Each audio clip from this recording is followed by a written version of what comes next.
Good morning, and welcome to Inquisition Update. My name's Tom Fress, and I'll be your host for the next hour. Thanks for tuning in this morning, and as always, my pleasure to be here. We'll continue now our reading and discussion of the book, The Papacy and the Civil Power by R.W. Thompson. We, having yesterday at the end of the broadcast concluded chapter 16 of the book, will now continue with chapter 17.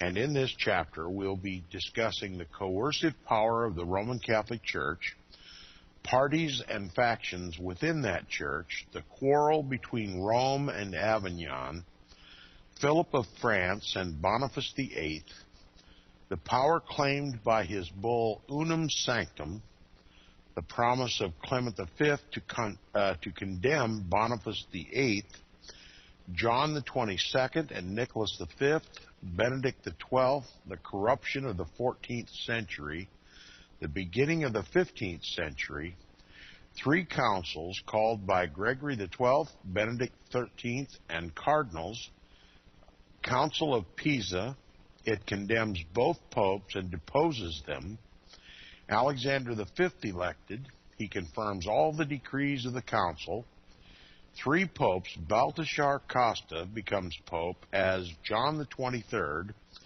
The Council of Constance tries and condemns Gregory XII, Benedict XIII, and John the 23rd. The latter found guilty of enormous and scandalous crimes. He is deposed and the doctrine of the Pope's infallibility condemned. Difficulty in maintaining the succession of the popes. May be two infallible popes at the same time, corruption in the council, John Huss and Jerome, their trial and death, the effect in Bohemia, Martin V, his policy, the violation of his promise to Alfonso, his bull against the King of Aragon, his letter to his legate, becomes sole pope, his letter to the King of Poland for exterminating the Hussites, his death, and the effects of his reign. It's a very busy subject as our chapter, as are most chapters in this book, but this one in particular is going to demonstrate the abject folly that is the papacy. It is going to, through accurate recording of history, prove there could be no such thing as papal infallibility. And that the Roman Catholic Church, when it calls itself Christian, is a demonstration of the most absurd insinuation. Now, my apologies to those who are sympathetic to the Roman Catholic Church, and I only hope that you will listen with an objective ear and judge for yourself based on the historically preserved facts. Now, the author begins by saying the interference of the popes with the domestic civil affairs of nations was undoubtedly superinduced by their possession of temporal power in Rome. The fact of having acquired this power by means so totally different from any employed by the apostles or by the Christians of the first centuries naturally tended to destroy their Christian humility and to implant in their minds ideas of personal and official grandeur. Under such influences, many of the popes became politicians and were mixed up for several centuries in controversies with kings and princes. They neglected the spiritual affairs of the church and seemed to think that God was sufficiently served by an enlargement of their own temporal authority. The number of bulls, briefs, and encyclicals issued by them concerning temporal matters greatly exceeded those involving the interests of religion. Having in this way separated themselves from the influence of the apostolic example, and finding the world, on account of its ignorance, in a condition to acquiesce in imposture, they did not hesitate to set up the claim of divine power, sufficiently broad and comprehensive to embrace within it the right to govern the kings and the princes, and through them, the people. When they succeeded in obtaining a practical recognition of this power as pertaining to the organization of the church, they found it necessary to go one step farther in order to preserve it. This was the introduction of the doctrine as part of their religious system that this immense power was to be maintained, if necessary, by force. Hence the persecution and extirpation of heretics, and also the doctrines now avowed by Pope Pius IX in his Syllabus of Error. Although by these means they were enabled to secure several centuries of success during which the world was held in complete subjection and darkness, yet in the course of time the light began to break upon the minds of men, and to disclose the fact, in spite of the reigning ecclesiasticism, that this entire system of oppression was the offspring of usurpation and fraud. Then, like the possessors of all other ill-gotten power, the leading and most ambitious popes became adepts in all the arts and the practices of political intrigue and diplomacy, and in the pursuit of whatever means were necessary to maintain their authority, without any regard whatever to the morality or immorality of their acts. And thus it is that they themselves created the combination of influences out of which the Protestant Reformation arose. Had they been content to employ their spiritual power for the legitimate uses of the church would have possessed within itself sufficient power to have applied the necessary corrective to all abuses in its government. But when they went beyond this and claimed the right to universal dominion as derived directly from God and as a part of the quote-unquote patrimony of Peter, it became necessary to the world that this claim should not only be resisted, but if possible, absolutely destroyed. It could not undergo any abatement merely, for according to the papal theory, the power of the papacy is plenary and can be nothing less, and therefore the contest, insofar as the papacy was concerned, was a death struggle. And thus we have seen that in point of fact, the Protestant Reformation in England, as the reigns of Henry VIII and Elizabeth sufficiently demonstrate, was not so much a protestation against the faith and just authority of the Roman Church as against the abuses of the hierarchy and the gross corruptions practiced by them under papal sanction and toleration. There were many intelligent and devout Roman Catholics who before that time had been sagacious enough to understand and honest enough to declare that the papacy had departed from the apostolic teachings and the practices of the first centuries of Christianity. Their efforts preceding the great Protestant Reformation to save their ancient and time-honored church were heroic but unavailing.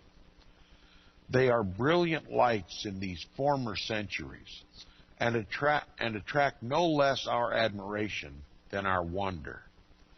They convince us, if anything were necessary to do so, that there was yet enough in the true faith of the Roman Catholic Church, even in the worst days of Rome, to give consolation to the Christian mind and to excite its liveliest Christian hopes, and that much that is essentially true and consistent with the teachings of the Savior and his apostles has been preserved in its shifting creeds during all the years of its existence.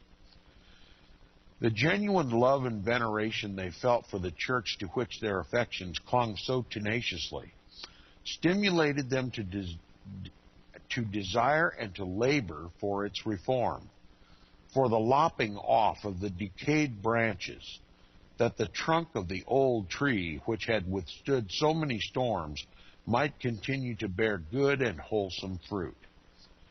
We cannot withhold from Anselm and Abelard and Arnold of Brescia, all devout Roman Catholics, the concession of sincerity for their bold appeals to reason against the unjust assumptions and usurpations of authority by the popes.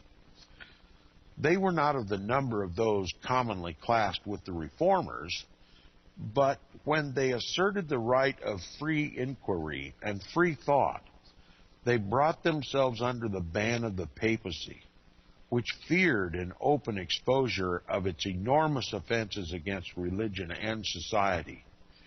And the controversy thus inaugurated necessarily incited such inquiries as could never therefore be suppressed or silenced. Nor can we fail to appreciate the integrity and manliness of Savonarola when he stirred up the people of Florence to intense excitement by his denunciation of papal infallibility, declaring that the constitutions issued by some popes had been annulled by others, that the opinions of some are contrary to those of others, and that the prevalent doctrines of the papacy led to, quote, evil doings, to waste in eating and drinking, to avarice, to concubinage, to the sale of benefices, and to many lies, and to all wickedness, unquote. It should increase our admiration of this intrepid priest to know what for the avowal of his honest convictions he lost his life. Arrested by violence, tried by authority of Pope Alexander VI with true inquisitorial mercilessness, and put to death by his persecutors, his courage, exhibited in the midst of the flames, imparted itself to his defenders and gave fresh impulse to the work of reform. If the reforms sought for by these and other faithful Christians had been obtained within the Church, the Christian world would have been disinclined to rebel against the spiritual authority of the popes, being content to regard it as indicating the unity of the faith. But the authorities of the Church, including popes, prelates, and inferior clergy, had become so corrupt that practical reform became impossible.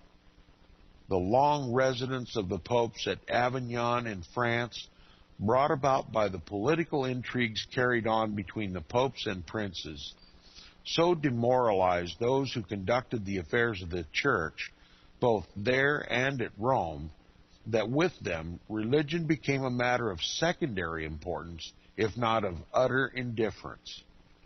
The Church was divided into parties and factions, each accusing and anathematizing the others as heretics and as schismatics, and visiting upon them the curse of excommunication.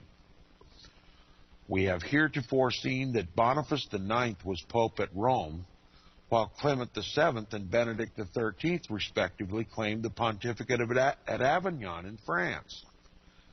This state of things manifestly grew out of the quarrel between Philip of France and Boniface VIII, which was conducted with great asperity on both sides and reduced the election of a pope to a mere matter of temporal expediency, the real interests of the Church or of religion having little or nothing to do with it.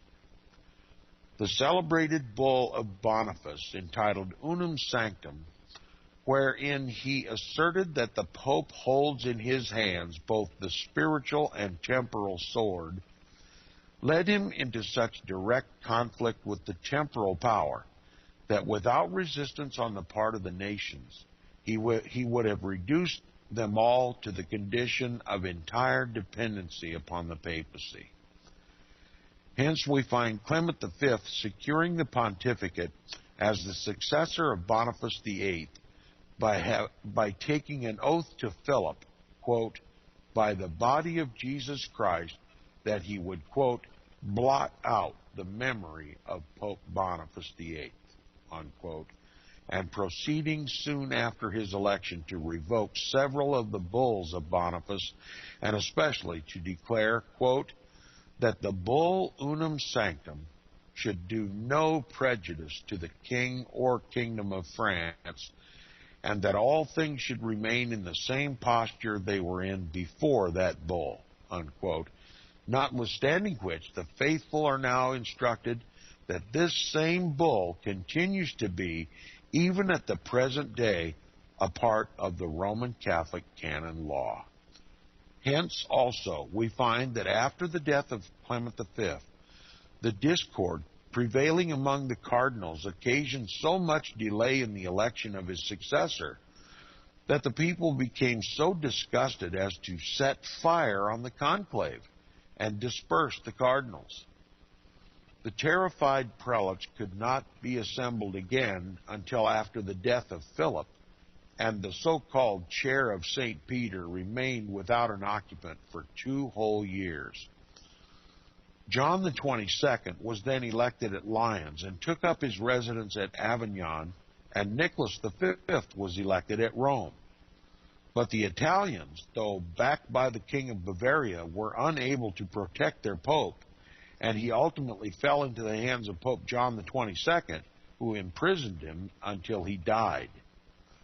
So prostituted had the papacy become under such influences that heresy consisted in disobedience to the Pope in the merest trifles, and punishments were inflicted on account of them without the slightest remorse.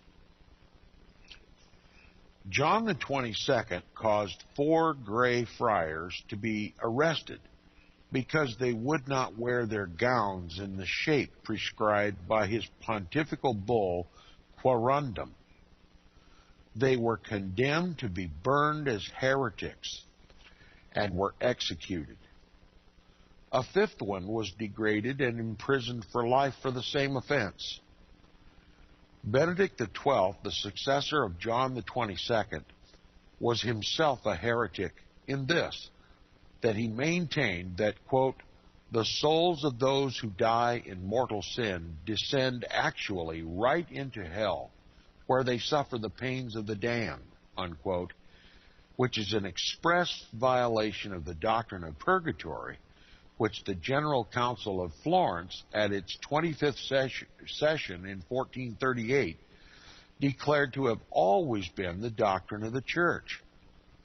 Such a condition of affairs as thus existed at Avignon, aided by what occurred during the subsequent pontificates of Clement VI, Innocent VI, Urban V, Gregory XI, and Urban VI, surrounded the papacy in the 14th century with an amount of corruption which had no parallel in all the previous history of the world. The good men of the Church, of whom there were many, were made heartsick at the spectacle. They desired reform, but were overpowered by the prevailing corruption.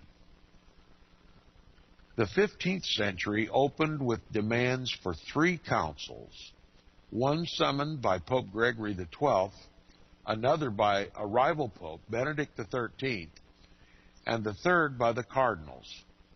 The latter, which assembled at Pisa, was the most numerously attended, having, besides a number of cardinals, ambassadors from France and England.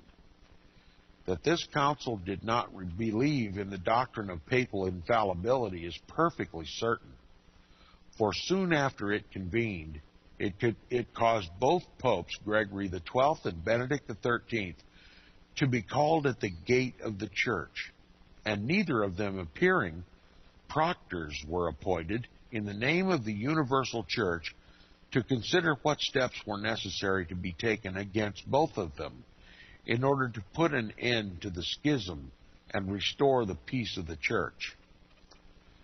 After they had been several times called and had failed to appear by themselves or through legates, the council unanimously adopted a sentence against them to the effect that they were both, quote, contumacious of faith and of schism, unquote. Here was an issue directly and explicitly made between the cardinals and these 2 contumacious popes as to where the controlling of the the controlling authority of the church was lodged, whether in a general council representing the whole church, or as Pope Pius IX and his Jesuit defenders now say, in the Pope alone, as the infallible vicegerent of God. The settlement of this great question by the Council of Pisa assures us that if Pope Pius IX had been Pope, he would not have been considered infallible. Or if the Cardinals of Pisa had been at the late Lateran Council at Rome, the decree of infallibility would not have been enacted. It was decided that the cardinals had power to call the council, that it was lawfully assembled, and that it had power to proceed to a definitive sentence against both popes. The trial was, therefore, entered upon with all necessary solemnity. The popes remained contumacious, although duly summoned to appear. Commissioners were appointed to appear for and to defend them. After all the evidence had been heard and duly considered, the council decided by a solemn and deliberate vote that both Gregory XII and Benedict XIII had violated their oaths by continuing the schism, and that all Christians were released from the obligation of obedience to them. Did you get that? The council bound all Christians not to obey these popes. Turnabout's fair play, isn't it? I mean, isn't this the power that the popes have always used to sustain their temporal and spiritual authority? To relieve the citizens of any nation that they choose simply not to obey the king? And here we have a council set about for the very purpose of settling this controversy between several popes, all claiming the chair of Peter, all at the same time, all claiming to be infallible and elected by the Holy Spirit of God and placed upon the throne of Peter as the successor of the rock and foundation of the church, has now condemned the popes and relieved anyone from obedience to them. Benedict XIII was accused of heresy upon the authority of the universities of Paris, Angers, Orleans, and Toulouse, and 300 doctors of that of Bologna.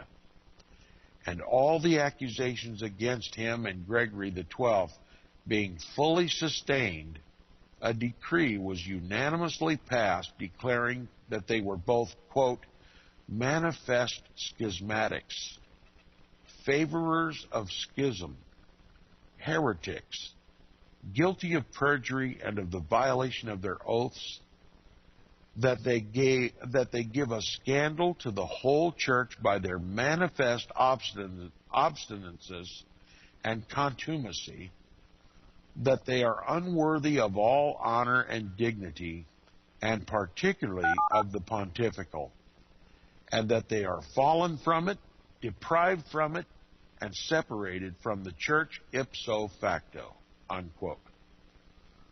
The See of Rome was declared vacant. All Christians were forbidden to obey either of the popes, and all their judgments and sentences were declared null and void.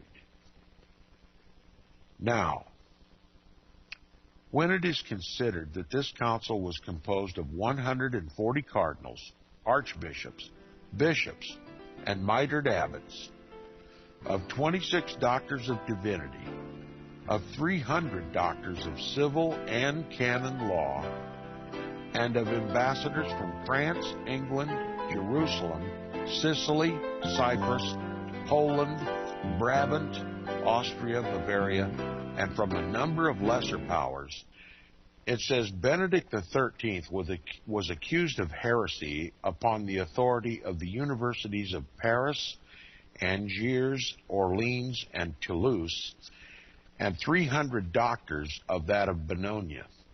And all the accusations against him and Gregory XII being fully sustained, a decree was unanimously passed declaring that they were both manifest schismatics, favorers of schism, heretics, guilty of perjury, and of the violation of their oaths, that they give a scandal to the whole church by their manifest obstinateness and contumacy, that they are unworthy of all honor and dignity, and particularly of the pontifical, and that they are fallen from it, deprived from it, and separated from the church ipso facto."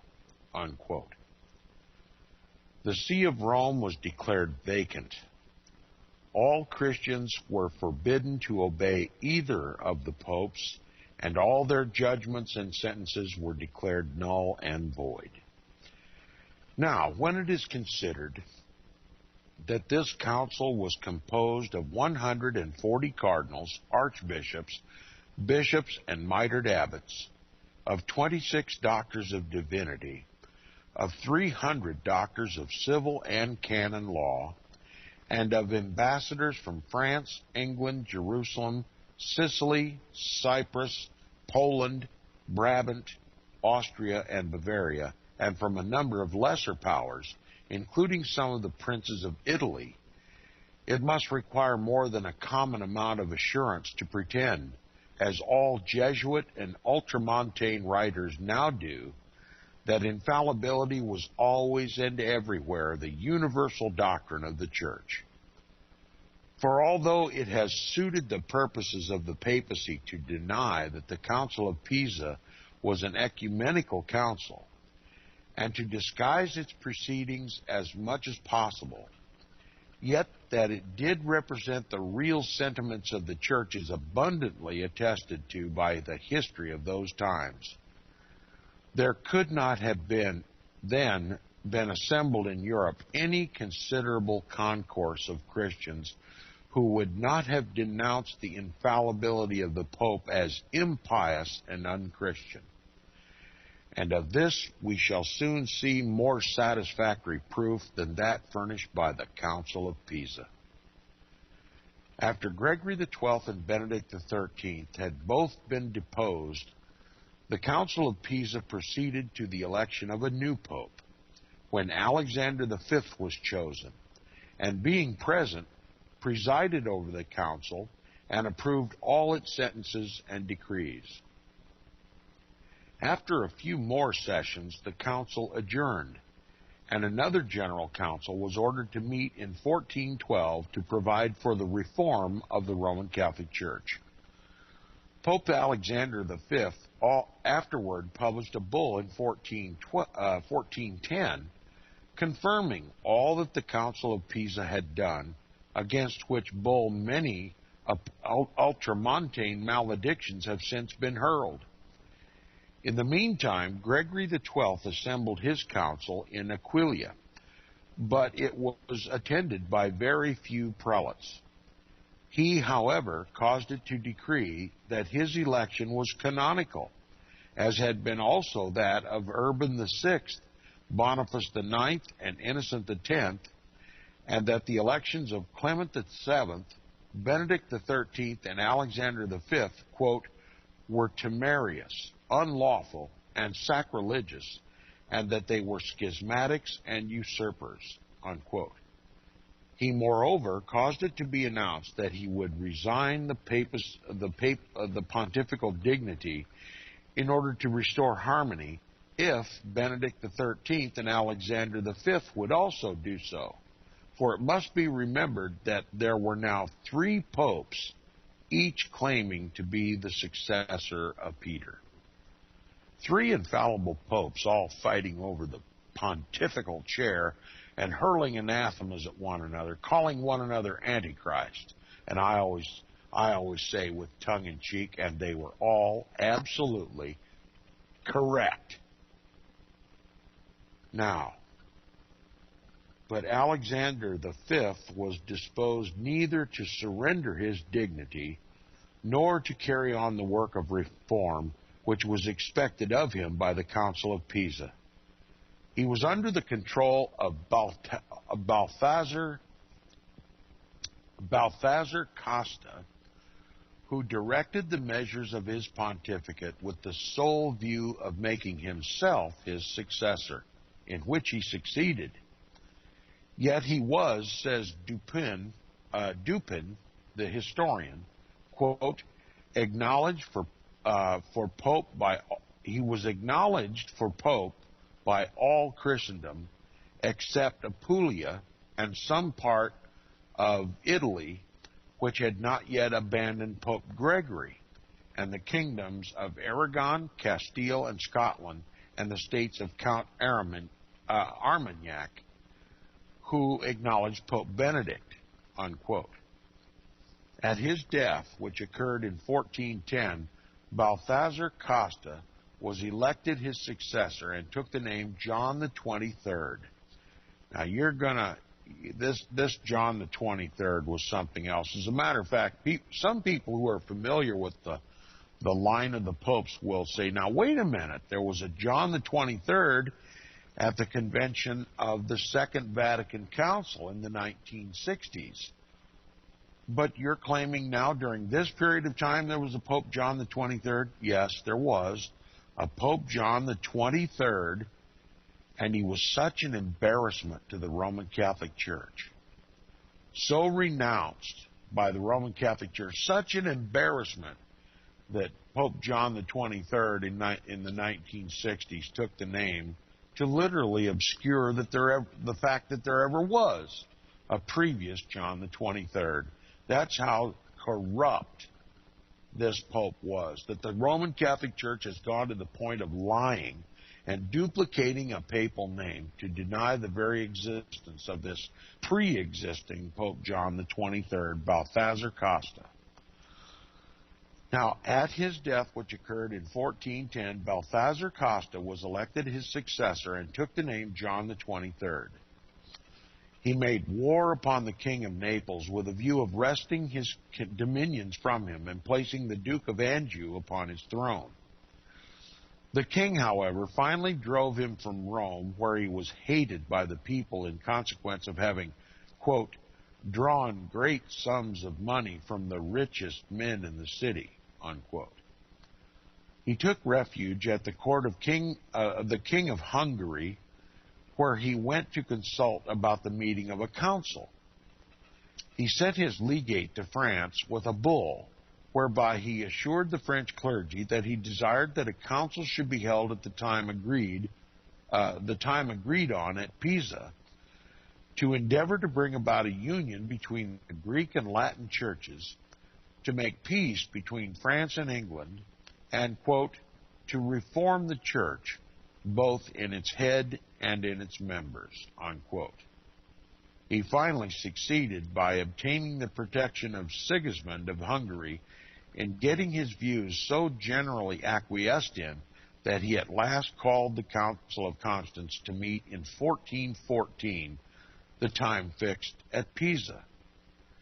This council, although thus convened by a pope who had participated in the proceedings of the Council of Pisa, and had, by acquiescing in them, committed himself to the doctrine that the council can try, condemn, and depose a pope, and therefore that popes are not infallible, is regarded by all the Church as the 16th Ecumenical Council.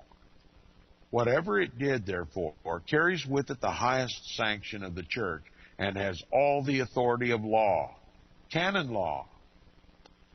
Now, at this council, the means of restoring peace to the Church by terminating the schism were much discussed by the Fathers. Deputies attended from Pope Gregory XII and Benedict XIII, the former of whom proposed his resignation. The Fathers, however, although they declared that the Council of Pisa was lawfully celebrated, were mostly of the opinion that the best way to put an end to the schism was to require that all three of the popes, Gregory XII, Benedict XIII, and John the 23rd, should resign. They held that, notwithstanding John the 23rd was a lawful pope, yet the universal church might constrain him to resign, and that the council was the representative of the universal church. John endeavored to defeat this measure by sowing division among the members of the council, but all his exertions in that direction were without avail, the vote being unanimous. In the meantime, an Italian bishop accused John the 23rd of having committed, quote, all sorts of crimes, unquote, which were not immediately made public. The prelates from Germany, England, and Poland thought they ought not to be published because it, quote, could only serve to disgrace the Holy See, to scandalize the church and throw it in confusion, unquote. John at first thought he would defy the council and deny their power to depose him except for heresy. But he was persuaded by his friends not to make this attempt. Before the investigation of the charges was begun, the council proposed to him his resignation, according to the plan that they had previously adopted. Embarrassed as he was, he had no other method left which seemed to open the door of escape, and he accepted the plan without apparent pleasure, proposing that he would voluntarily resign if Gregory XII and Benedict XIII would also agree to do so. This contingent proposition was not acceptable to the council, and he made another equally unsatisfactory for the same reasons. A third one was drawn up, which, fear of the Emperor Sigismund, he agreed to accept. He then pronounced the declaration, and the next day repeated it in the presence of the council. He vowed and swore to God, to the church, and to the Holy Council that he would resign so soon as Gregory XII, Benedict XIII should do so, or should be deprived of their claims of the pontificate by death or otherwise. He offered to visit Pope Benedict XIII himself and procure his abdication, but the council would not consent to this, suspecting that his only object was to get away from Constance and thus break up its sessions. This suspicion was not without foundation, for soon thereafter, notwithstanding he had promised the emperor that he would not leave, he escaped in disguise and took shelter in a castle several leagues distant, followed by only 5 or 6 cardinals, 4 of whom returned in a few days. This absence of the Pope led immediately to the consideration in the council of the question whether the Pope was above the council and therefore infallible, or was inferior to it and consequently not infallible. There were only 6 cardinals who maintained the first of these propositions and who insisted that the council was dissolved in consequence of the absence of the Pope. But the council answered them, quote, that the Pope was not above the council, but inferior to it, unquote, thus directly and emphatically condemning the doctrine of papal infallibility. Hang on a second. Now, surely my listeners are beginning to comprehend that by now God is intentionally making a mockery of this so-called infallibility of the popes. Through his influence, this charade is exposing for all the world to see, even a blind man, even someone of the basest intellect can comprehend that infallibility, papal infallibility, is straight from the pit of hell. Okay, there should be no question about this in history, in the present age. In the present age of affluence and the ability to think somewhat, God is literally making a mockery of the papacy, stripping from anyone any excuse to continue to believe in this propped-up, man-made abomination called the papacy.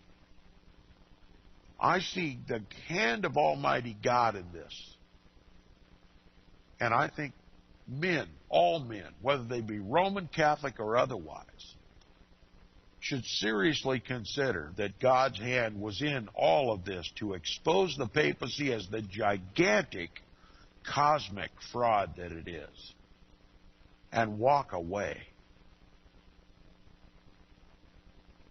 But that's not to be, is it? The world is going to continue in error until Christ himself comes and explains the whole mess. God hasten the day. It says the ill-fated John the 23rd, finding his effort to break up the council ineffectual, fled to another castle, where he summoned a notary and made solemn protestation against all that he had promised to the council, and swore to, because, as he said, he was, quote, forced to it by violence and fear, unquote. So little did the popes in those days regard even their most solemn oaths, though taken in the presence of an ecumenical council. I mean, these popes are resorting to the most childish behavior, because that's how God considers them. Childish, amateurish frauds, laughable on its face. And that's how they're going to be judged. That's how history judges them, and surely the judge of all heaven and earth will do so likewise. Now it says the council, in order to counteract the influences which John the 23rd was trying to invoke in his own behalf, then proceeded to pass several important decrees. In one of these, it is declared that the Council of Constance was, quote, lawfully assembled in the name of the Holy Ghost, unquote,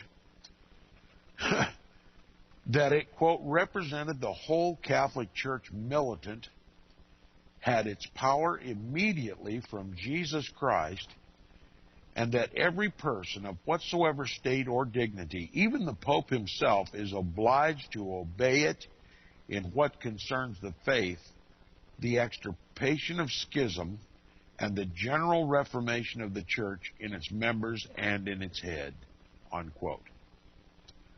Other decrees were passed declaring that those who refused to obey the council, quote, even the popes themselves not accepted, excepted, unquote, should be punished.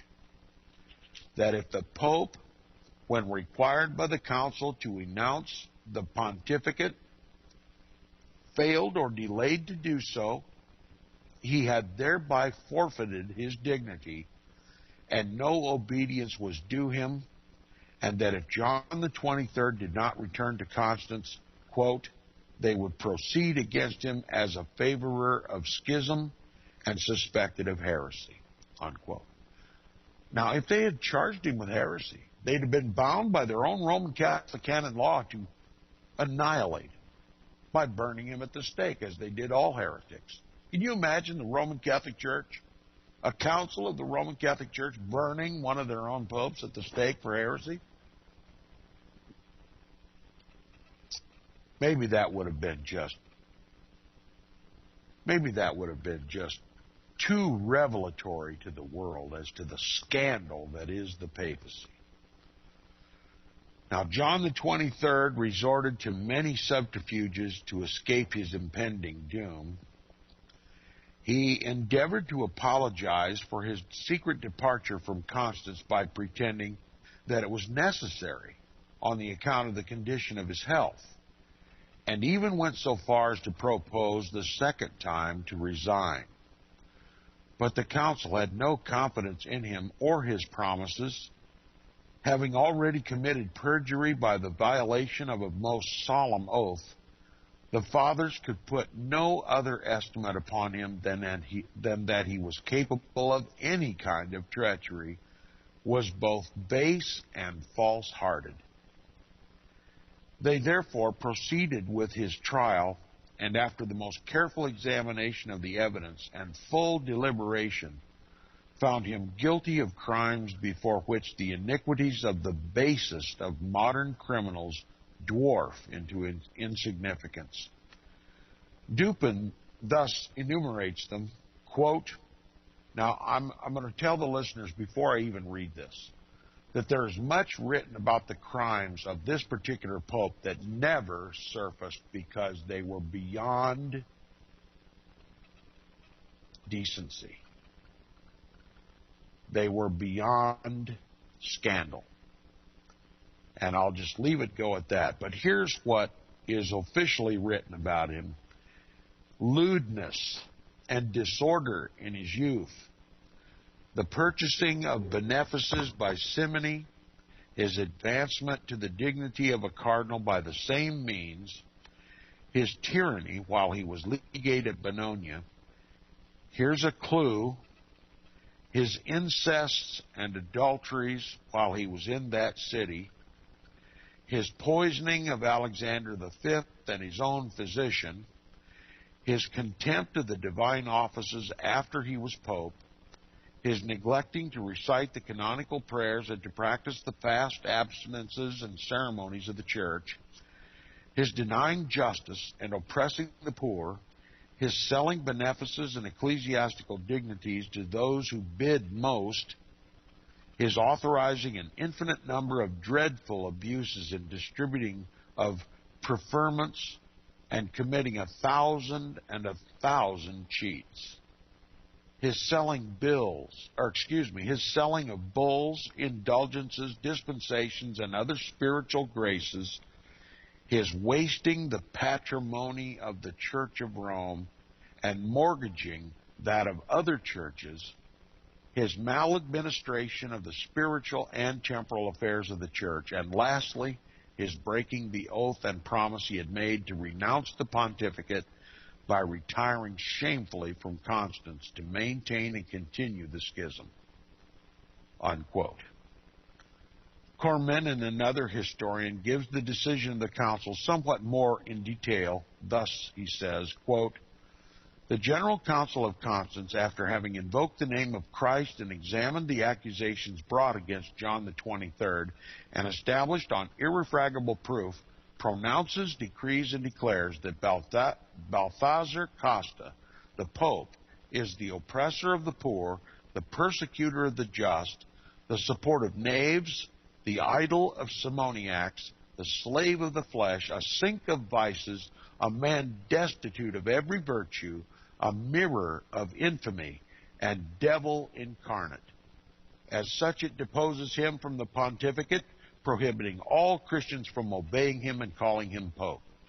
The Council further reserves to itself the punishment of his crimes in accordance with the laws of the secular justice and his pursuit as an obstinate and hardened, noxious, and incorrigible sinner whose conduct is abominable and morals infamous, as a simoniac, ravisher, incendiary, disturber of the peace and unity of the church, as a traitor, murderer, sodomite, poisoner, committer of incest, and corrupter of young nuns and monks. Unquote. Few men have reached so low a point of infamy and degradation as that reached by John the 23rd, who is recognized by all the church historians as having been lawfully elected Pope. And on account of the enormity of his crimes, he was deposed and disgraced by the council, and all persons were forbidden to recognize him thereafter as Pope or to obey him. And Rome is so ashamed of the reputation of this Pope that they renamed a Pope John the 23rd in 1960 to cover up his very existence. The Pope's infallible? Give me a break. I'll see you tomorrow on Inquisition Up.